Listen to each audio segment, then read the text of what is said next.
사랑하는 하나님 아버지 감사합니다. 하나님의 사랑하는 사람이 모였습니다. 하나님 이곳에 임재하여 주셔서 우리의 귀가 열리게 하여 주시고 하나님의 뜻이 무엇인지를 깨닫는 시간 되어지게 하여 주셔서 하나님의 뜻 가운데서 우리의 삶이 전인격적으로 드려지는 시간 될 수 있도록 하나님께서 붙잡아 주시옵소서. 감사합니다. 예수님의 이름으로 기도합니다.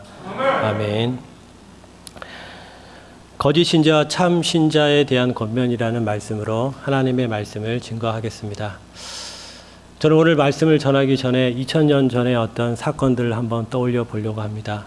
2000년 전에 어떤 일들이 일어났습니까? 수많은 사람들이 있었습니다. 믿는 사람이 있었고 믿지 않는 사람이 있었습니다. 어떤 사람은 그 믿음 때문에 예수님을 믿는 믿음 때문에 사자밥이 되었던 사람이 있고 거꾸로 십자가에서 죽었던 사람도 있습니다. 그리고 어떤 사람이 떠오릅니다. 어떤 사람은 끝까지 예수님을 부인하고 예수님을 십자가에서 죽이기 위해 몸부림쳤던 사람도 생각이 납니다. 오늘 이 시간 가운데 여러분들 어떠한 불의의 사람이 되기를 원하십니까? 저는 여러분들이 어느 누구도 예외 없이 그리스도를 나의 주 나의 하나님으로 모실 뿐만이 아니라 우리가 전인격적으로 그리스도 앞에서 쓰임받는 인생이 되기를 축복합니다. 그러한 의미에서 제가 이 본문을 들어가려고 합니다. 오늘 보게 되는 이 본문에 보면은 두 가지에 대한 불의의 사람이 나오는데 저는 먼저 불복종에 대한 부분을 다루고 그리고 어떻게 하면 우리가 복종할 수 있는 부분을 다루려고 하는데 먼저는 맹세하고 하나님 앞에 불순종하는 부분에 대해서 다룰 것입니다. 그리고 속임수로 하나님 앞에서 순종하지만 순종하지 않는 부분을 다룰 것인데 먼저는 맹세하고 하나님을 불복종하는 사람들이 있습니다.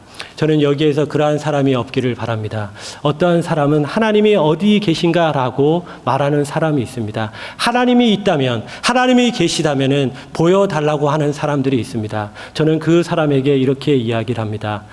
혹여나 여러분들 중에 그런 사람이 없겠지만 우리는 시계를 보게 되면 반드시 시계를 만든 사람이 있는 것을 아는 것이 우리의 상식입니다. 여러분 모든 행성을 보십시오. 그 행성을 바라보는데 그것들을 운행하고 있는 창조주가 있다는 것들을 믿지 않는다는 것들은 어떻게 보면 그의 지적인 부분들에 대한 교만입니다. 그것은 바로 잘못된 것입니다.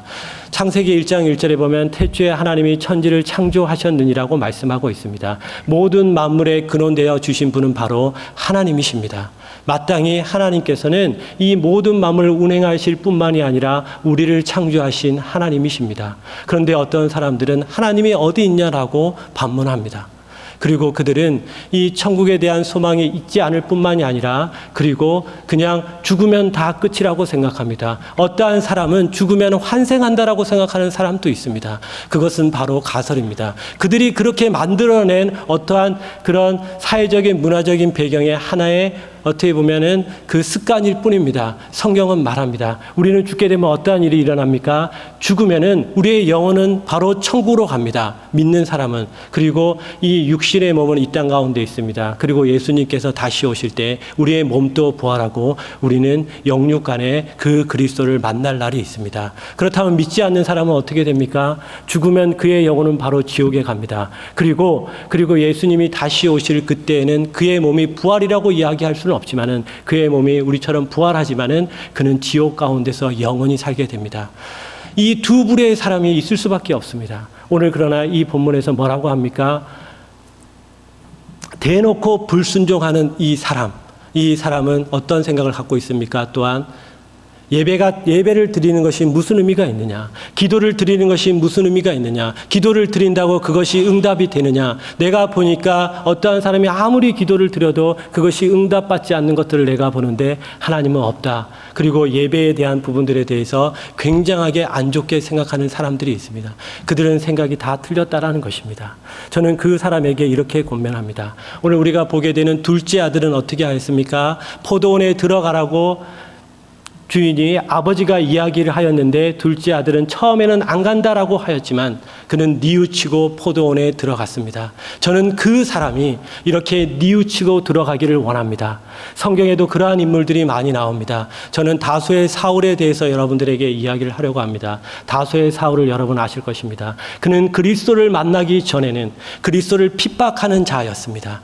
그 그리스도를 핍박할 뿐만이 아니라 스데반을 죽이는 일에 동조했던 인물이 바로 바로 다소의 사울이었습니다. 그는 말을 타고 다메섹으로 향합니다. 그리고 아주 강렬한 그 태양 가운데 그의 눈은 벗겨지고 그는 그 다메섹 가운데 환상 가운데 그 그리스도를 만나게 되었습니다. 그의 눈은 벗겨졌습니다. 그리고 3일 후에 그는 그리스도를 시인하고 그는 어떠한 인생이 되었냐면 그는 전인격적으로 그리스도 앞에서 나아가는 인생이 되었습니다.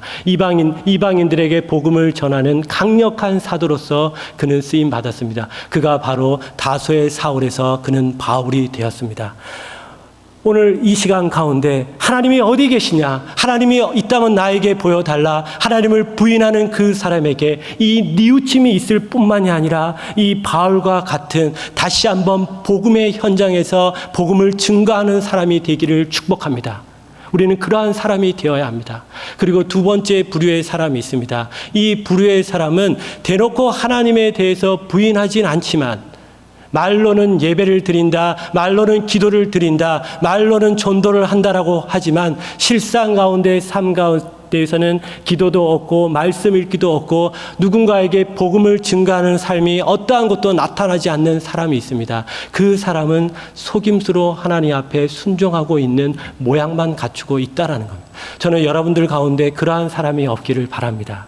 하나님은 우리의 중심을 보고 계십니다. 기도합시다라고 하였을 때 기도를 한다라고 하지만 마음적으로는 다른 생각을 갖고 있습니다. 어떤 생각을 갖고 있냐면 세상적인 생각으로 다시 가득 차 있습니다. 어떠한 모험에 가야 될 것을 생각하고 있고 그리고 여행을 떠날 것에 대해서 생각하고 있고 예배는 드리고 있습니다. 지금 이 자리에는 그런 사람이 없기를 바랍니다. 이 한국교회에 그런 사람들이 많이 있는 줄 압니다. 그리고 다른 생각으로 가득 차고 예배를 떠난 이후에는 아무런 말씀에 대한 감흥도 없고 아무런 말씀에 대한 감동도 없고 그리고 기도도 없고 마치 외향적인 부분만 신앙생활하고 있는 사람들이 있습니다. 저는 그 사람에게 권면합니다. 진실하십시오.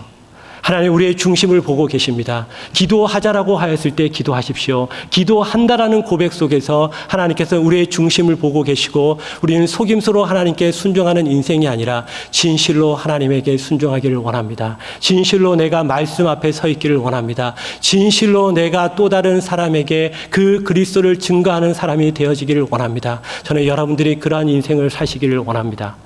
여러분 구약에 보면 이러한 일들이 있습니다. 이스라엘 백성이 하나님 앞에 범죄하였을 때 이 모세를 통해서 하나님께서는 놋뱀을 만들게 하셨습니다. 장대 위에 놋뱀을 바라보는 자는 다 산다라고 성경은 말했습니다. 그 놋뱀만 바라보십시오. 그러면 살 수 있습니다. 동일합니다. 이 신약에 와서는 우리는 그 그리스도를 바라보십시오. 그럼 우리는 살 수 있습니다. 그 그리스도를 의지하십시오. 그러면 여러분들에겐 소망이 있습니다. 여러분들에게 소망이 있을 뿐만이 아니라 우리를 핏값 주고 사신 그 그리스도를 의지할 때 여러분들이 해결하지 않았던 많은 문제들을 그 그리스도께서는 대신 해결해 주실 것입니다. 우리는 빚을 진 채무자입니다. 그 빚을 진 채무자로서 우리는 살아가게 되었는데 그 그리스도께서 친히 오셔서 우리를 살려주셨습니다. 그렇다면 우리는 어떻게 해야 됩니까? 말로는 예배드린다고 하지만 말로는 기도드린다고 하지만 말로는 우리가 전도한다고 하지만 그 그리스도가 우리를 사셨는데 우리가 그 그리스도의 은혜 가운데 우리가 살지 않고 있다면 저는 어쩌면 그 사람이 외형적인 그 그리스도인의 모습을 하고 있을지 모르겠지만 마지막 그 끝날 가운데 진정으로 그가 고백하지 않았더라면 그는 천국에 있을 수가 없습니다. 교회를 다닌다고 다 천국에 가는 것이 아닙니다. 진정으로 예수님을 믿고 뉘우치고 돌이키는 자만이 그 천국 가운데 있습니다. 그래서 여러분 이곳 가운데 우리 한국교회 가운데 말로는 예수님을 믿는다고 하지만 행위가 없는 그런 불순종의 삶이 없기를 바랍니다. 마치 이것과 같습니다. 어떤 어린아이가 불이 너무나 나는 그 집 가운데서 잠을 자고 있습니다. 그런데 그 아이가 계속 잠을 잘 수가 있습니까? 그때는 긴급한 상황입니다. 누군가가 깨워야 됩니다. 그리고 누군가가 소리를 칩니다. 일어나야 된다, 일어나야 된다. 그리고 밑에서는 불길이 타오르고 있습니다. 그 아이는 결단을 내려야 됩니다. 어떤 결단을 내려야 됩니까? 누군가가 그곳에 들어갈 수도 없습니다. 그 아이의 바깥에서 누군가가 강력한 사람이 소리를 칩니다. 뛰어내려라, 뛰어내려면 안전하다. 뛰어내리면 너를 살 수가 있다. 그 아이는 잠을 잘 수가 없습니다. 그렇다면 어떻게 해야 됩니까? 그 아이는 뛰어내려야 됩니다. 뛰어내려야 됩니다. 마찬가지입니다. 여러분, 복음에 있어서는 긴급합니다. 긴박성이 있습니다. 어느 누구도 예외가 없습니다. 여러분, 오늘 살다가 내일 우리의 인생이 어떻게 될지는 아무도 모르는 것이 우리의 인생입니다. 이 복음은 그런 긴박성이 있습니다. 여러분, 여러분의 가정 가운데 남편이 믿음을 가지고 있습니까? 아내가 아직까지 믿지 않습니까? 복음은 긴급합니다. 다음 일은 우리는 알 수가 없습니다. 그 분에게 복음을 증거해 주십시오. 아이에게 뛰어내리라고 외쳤던 한 강력한 사람처럼 뛰어내리라고 이야기해 주십시오. 그리스도를 믿으라고 여러분 강력하게 외쳐 주십시오. 구약의 이스라엘 백성에게 모세를 통하여서 노뱀을 바라보는 자는 다 산다라고 외쳤던 것처럼 이제는 그리스도를 바라보십시오. 그러면 살 수가 있다라고 여러분 그 소망을 이야기해 주십시오. 그리고 믿지 않는 자녀들이 있습니까? 그렇다면 그 믿지 않는 자녀들을 손을 붙잡고 이 예배의 자리에 나오는 부모가 되어 주십시오. 세상에 많은 일들이 있습니다. 그러나 이 주일만큼은 어떠한 모임보다도 어떠한 여행보다도 가장 중요한 모임입니다. 왜 이곳은 중요합니까? 바로 그리스도가 머리가 되어주시고 우리는 한 몸이 되어지는 영적인 가족의 공동체입니다. 그리고 우리는 이곳 가운데서 우리의 죄를 위해서 대신 피를 흘려주셨던 그 그리스도를 우리는 만나야 됩니다. 만나고 우리는 어떠한 인생을 살아가야 됩니까? 바울처럼 그는 처음에는 그리스도를 핍박했지만 그리스도를 만난 이후부터는 이방인들의 사도가 되었던 것처럼 우리도 이런 바울이 되어지게 하여 주시옵소서. 우리도 그리스도를 부인하는 인생이 되어지지 않게 하여 주시고 그리스도를 시인하는 인생이 되어지게 하여 주시옵소서. 우리가 바리새인과 사두개인처럼 그리스도를 죽이기 위해서 음모를 꾸미고 마지막에는 그 그리스도를 죽이는 인생이 되어지는 것이 아니라 모든 만물을 창조하신 그 하나님을 믿고 그 그리스도를 믿고 따라가는 인생이 되어지게 하여 주시옵소서.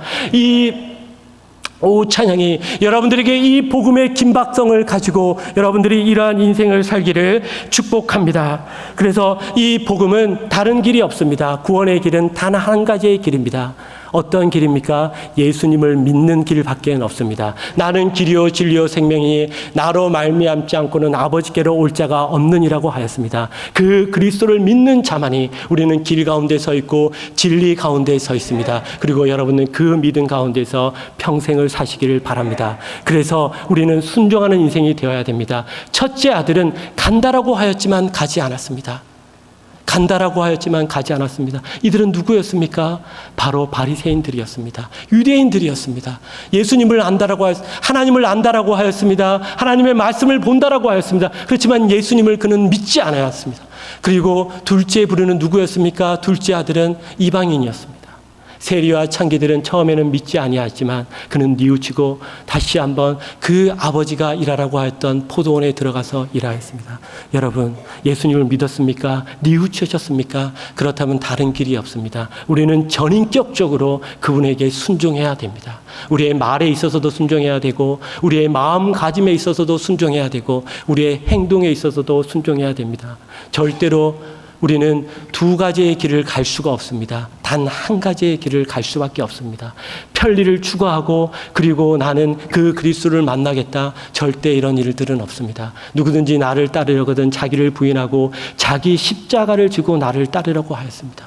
그리스도를 따르게 된다면 반드시 핍박이 있을 것입니다. 그리스도를 따르게 된다면 가족 가운데 때로는 불화가 있을 것입니다.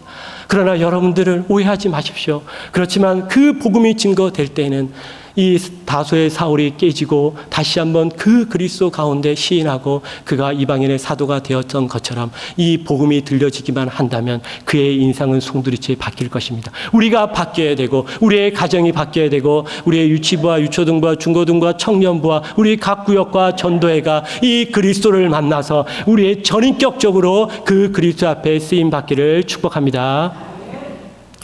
하나님 아버지 감사합니다. 우리의 인생을 다시 한번 돌아봅니다. 그리스도를 믿는다라고 하면서 우리의 삶에서 아무런 열매 없는 인생 되어지지 않게 하여 주시옵소서. 우리가 그리스도를 믿고 따른다고 한다면 누구든지 자기를 부인하고 자기 십자가를 지고 전인격적으로 그리스도를 따르게 하여 주시옵소서. 이 오후 찬양 예배가 그러한 사람들이 모이고 그러한 사람들이 이제는 그리스도 앞에서 온전한 증인으로서 날마다 일평생 쓰임받게 하여 주시옵소서. 예수님의 이름으로 기도합니다. 아멘.